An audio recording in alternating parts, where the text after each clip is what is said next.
వాళ్ళని అందరిని కూడా మనము వాళ్ళు లోన్ కూడా ఇప్పించడం జరుగుతుంది. దాంట్లో ఒక భాగంగా పృథ్వీ అనే ఒక వ్యక్తిని కూడా మనము అరెస్ట్ చేశాను. ఆయన max power fintech private limited company అని చెప్పి నడిపిస్తున్నారు.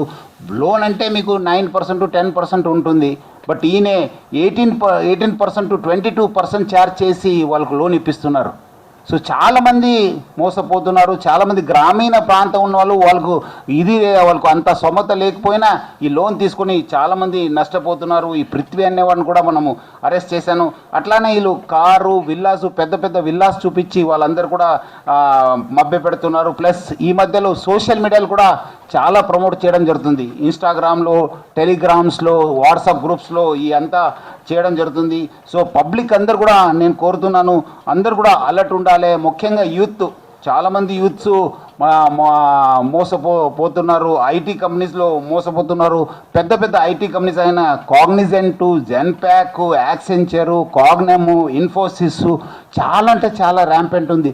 ఎక్కడెక్కడ ఐటీ కారిడార్స్ ఉన్నావు, బెంగళూరు కావచ్చు, హైదరాబాద్ కావచ్చు, పునా కావచ్చు, గుర్గావ్ కావచ్చు, బాంబే, ఢిల్లీ అన్ని చోట్ల కూడా చాలా ర్యాంపెంట్గా నడుస్తుంది. అట్లానే ఐటీ వాళ్ళకు కొంచెం ఫిక్స్డ్ ఇన్కమ్ కావడంతో వాళ్ళకు బ్యాంక్ వాళ్ళు కూడా లోన్ ఇవ్వడానికి ముందు వస్తున్నారు. అట్లానే కొన్ని చోట్ల ఎక్కడెక్కడ ఉద్యోగం దొరకలేదు వాళ్ళందరూ కూడా ఇది మంచి మీకు ఎంప్లాయ్మెంట్ ఆపర్చునిటీ, మంచి బిజినెస్ ఆపర్చునిటీ అని చెప్పి మభ్య పెట్టడం జరుగుతుంది. చాలా ఇలాంటి కేసులోనే మనకు బాంబేలో మృదులా భాట్కర్ అని చెప్పి జడ్జి గారు చాలా అంటే చాలా క్లియర్ కట్ చెప్పడం జరిగింది. ఎప్పుడు 10 సంవత్సరం క్రితమే చెప్పింది. The motto of the company sell more, earn more appears very attractive and innocuous. However, this motto is fully camouflaged. అంటే చెప్పేది ఒకటి, చేసేది ఒకటి. మొత్తం ఒక మోసపూరిత ఒక స్కీము, మసిపోసి మారడికాయ చేసినట్లు అట్లానే చేస్తున్నారు. ఎందుకంటే తెలుసు పబ్లిక్ని ఎట్లానే మభ్య పెట్టాలని చెప్పి.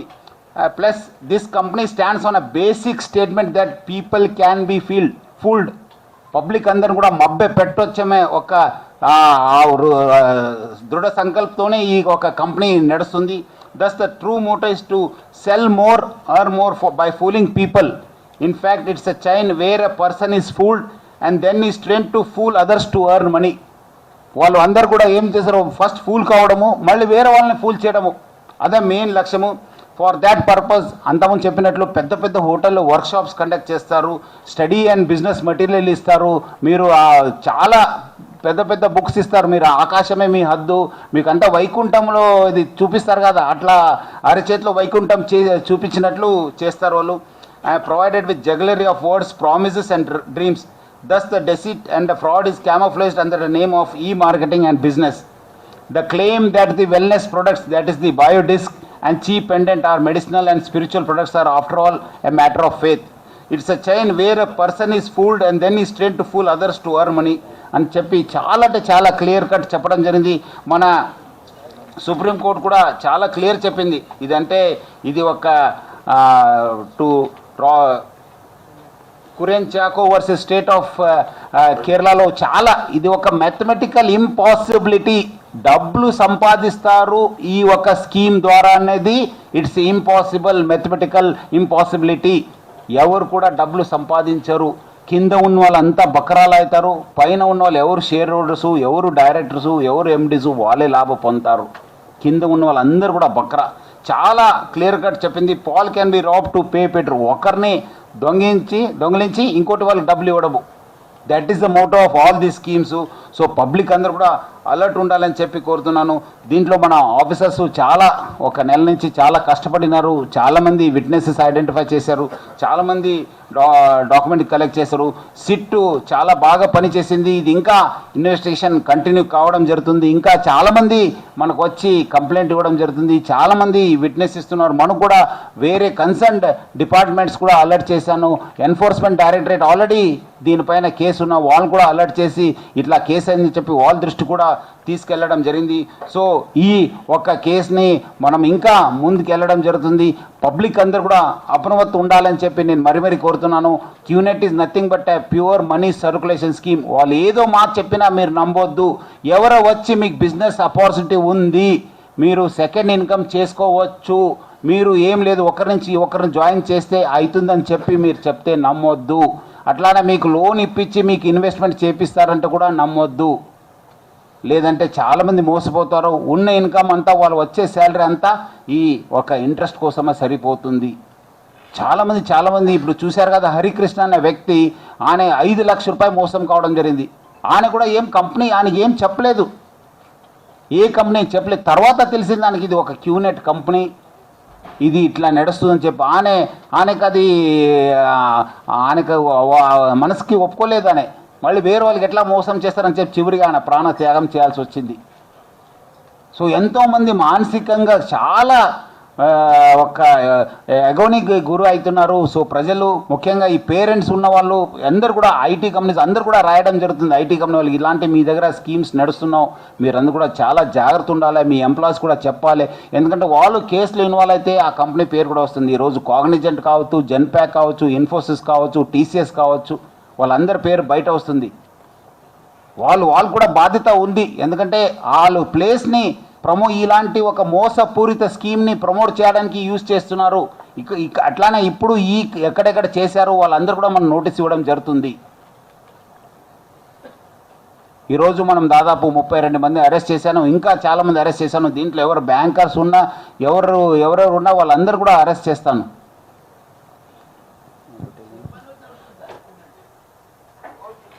ఆల్మోస్ట్ 98 నుంచి ఇది 3వ అవతారం. క్యూనెట్ అనేది 3వ అవతారము. గోల్డ్ క్వెస్ట్ అయింది, ఫస్ట్ క్వెస్ట్ నెట్, తర్వాత గోల్డ్ క్వెస్ట్, తర్వాత క్యూనెట్. దానిపైన ఒకటి మనం యాక్షన్ తీసుకుంటే సెకండ్ పైన థర్డ్ వచ్చింది. సో అందుకు పబ్లిక్ అర్థం చేసుకోవాలి. ఎందుకు మోసం చేసేవాళ్ళు రకరకాల స్కీమ్తో వస్తూనే ఉంటారు. వాళ్ళు మీ మీడియా ఫ్రెండ్స్ కూడా బాగా హెల్ప్ చేశారు, బాగా ప్రమోట్ చేశారు, అందరు కూడా తెలియపరిచారు. కానీ పబ్లిక్ స్టిల్ ఎందుకంటే ఒక కొత్త జనరేషన్ వచ్చిన తర్వాత మళ్ళీ కొత్త ముద్దు పెడతారు వాళ్ళు. అంతకుముందు ఉన్న పెండెంట్ ఈరోజు వెల్నెస్ ప్రోడక్ట్కి దాటింది.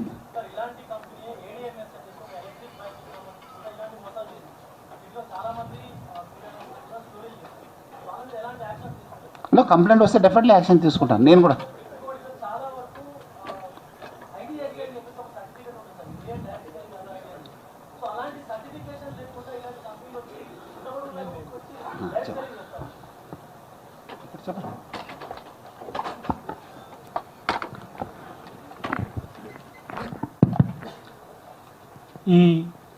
ఈరోజు మన సిసిఎస్ పోలీసు టీమ్స్ ఒక 32 మంది ఎవరైతే హైదరాబాద్ కేంద్రంగా వేరే సిటీలో ఉంటూ హైదరాబాద్ కేంద్రంగా ఈ క్యూనెట్ పేరు మీద ఈ మనీ సర్క్యులేషన్ స్కీమ్లో అమాయక ఐటీ ఎంప్లాయీస్ని చేర్పించి మోసం చేశారో వాళ్ళని 32 మందిని వేరే నగరాల్లో మన టీమ్స్ వెళ్ళి వాళ్ళని ఐడెంటిఫై చేసి అరెస్ట్ చేయడం జరిగింది. ఇన్వెస్టిగేషన్ ఇంకా కొనసాగుతుంది. ఇంతకుముందు చెప్పినట్టు ఈ క్యూనెట్ అనేది 1998లో విజయ్ ఈశ్వరన్ అండ్ బిస్మార్క్ అనే 2 వ్యక్తులు, హాంకాంగ్కి సంబంధించిన వ్యక్తులు గోల్డ్ క్వెస్ట్ అని షురూ చేసి తర్వాత క్వెస్ట్ నెట్ అని పెట్టి అది 2002లో ఇండియాకి ప్రవేశపెట్టింది అని హిస్టరీలో మనకు తెలుస్తుంది. తర్వాత దాన్ని క్యూనెట్ అని పేరు మార్చి అది ఒక బ్రాండ్ నేమ్గా పెట్టి Vihaan direct selling India private limited అనే ఒక కంపెనీని ఫ్లోట్ చేసి ఈ కంపెనీ క్యూనెట్ అనే ఇంటర్నేషనల్ బ్రాండ్తో ఇండియాలో అసోసియేట్ అయి ఉంది అని ఆ Vihaan direct selling India private limited అనే కంపెనీ పేరు మీద ఈ క్యూనెట్ వ్యవహారాన్ని నడిపిస్తున్నారు. Prize chits and money circulation schemes banning act 1978 ఈ చట్టము 1978లో వచ్చిందే. ఒక RBI reserve bank of India వారు ఒక రాష్ట్ర స్థాయిలో ఒక దేశ స్థాయిలో ఒక కమిటీ ఏర్పాటు చేసి ఇటువంటి స్కీమ్స్ చాలా అప్పుడు ఇండియాలో చాలా వచ్చినాయి. ఇట్లాంటి కొత్త వ్యక్తుల్ని జాయిన్ చేస్తే కమిషన్ ఇస్తామని చెప్పి వేలాది మంది లక్షలాది మందిని ఇట్లాంటి స్కీమ్స్లో చేర్పించారు. అమెరికా కేంద్రితంగా వచ్చిన కొన్ని ఇంటర్నేషనల్ మనీ సర్క్యులేషన్ స్కీమ్స్తో ఇన్స్పైర్ అయ్యి 1970స్లో చాలా వందలాది సంఖ్యలో ఇటువంటి మనీ సర్క్యులేషన్ స్కీమ్స్ ఇండియాలో రావడంతో రిజర్వ్ బ్యాంక్ ఆఫ్ ఇండియా ఒక ఎక్స్పర్ట్స్ కమిటీ ఏర్పాటు చేసి వాళ్ళు ఇచ్చిన నివేదిక ఆధారంగా ఇటువంటి స్కీమ్స్ వల్ల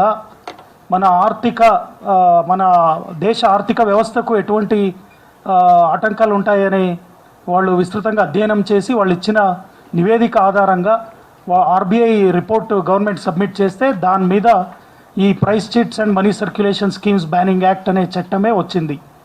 కానీ ఈ చట్టం ఇట్లాంటి ఒక చట్టం ఉంది అనే అవగాహన రాహిత్యం పబ్లిక్లో ఉంది, అదేవిధంగా పోలీసు శాఖలో కూడా ఉంది అని మన దృష్టికి వస్తుంది.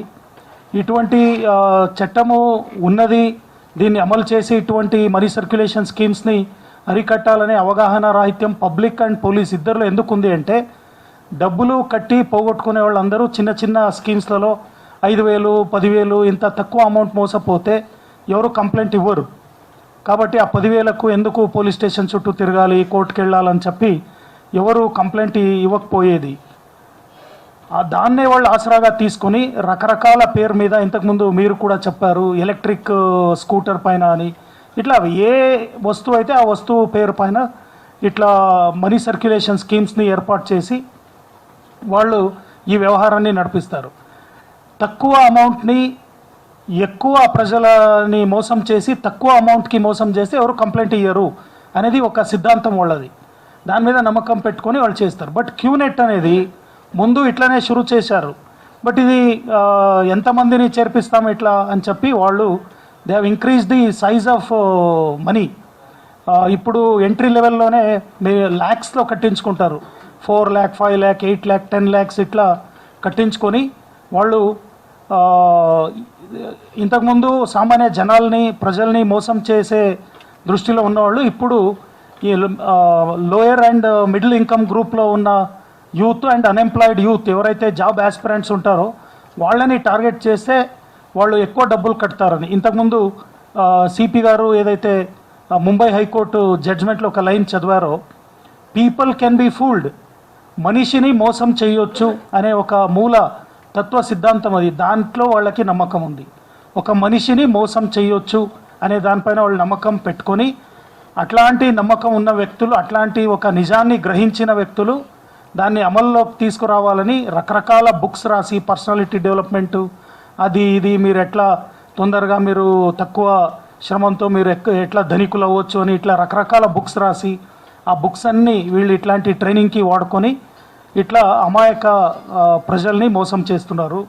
ఈ డైరెక్ట్ సెల్లింగ్ గైడ్లైన్స్ అని వీళ్ళు ఏదైతే ఈ money circulation schemes banning act 1978 ఏదైతే ఉందో, ఈ చట్టాన్ని ఏదో ఒక విధంగా దెబ్బతీయాలి అనే ఉద్దేశంతో వీళ్ళందరూ లాబీగా ఏర్పాటయ్యి ఒక అసోసియేషన్ పెట్టుకొని, ఇండియన్ డైరెక్ట్ సెల్లర్స్ అసోసియేషన్ అని పెట్టుకొని, వాళ్ళలో చాలామంది వాళ్లకు అన్ని ఇట్లా మనీ సర్క్యులేషన్ స్కీమ్స్ ద్వారా వచ్చే ఈజీ మనీని వేలాది కోట్లలో సంపాదిస్తారు. కాబట్టి వాళ్ళు పెద్ద స్థాయిలో లాబీ చేసి ఈ ఇండియా డైరెక్ట్ సెల్లింగ్ గైడ్లైన్స్ అనేది దేశ స్థాయిలో, తర్వాత అదేవిధంగా చాలా రాష్ట్ర ప్రభుత్వాల ద్వారా ఈ డైరెక్ట్ సెల్లింగ్ గైడ్లైన్స్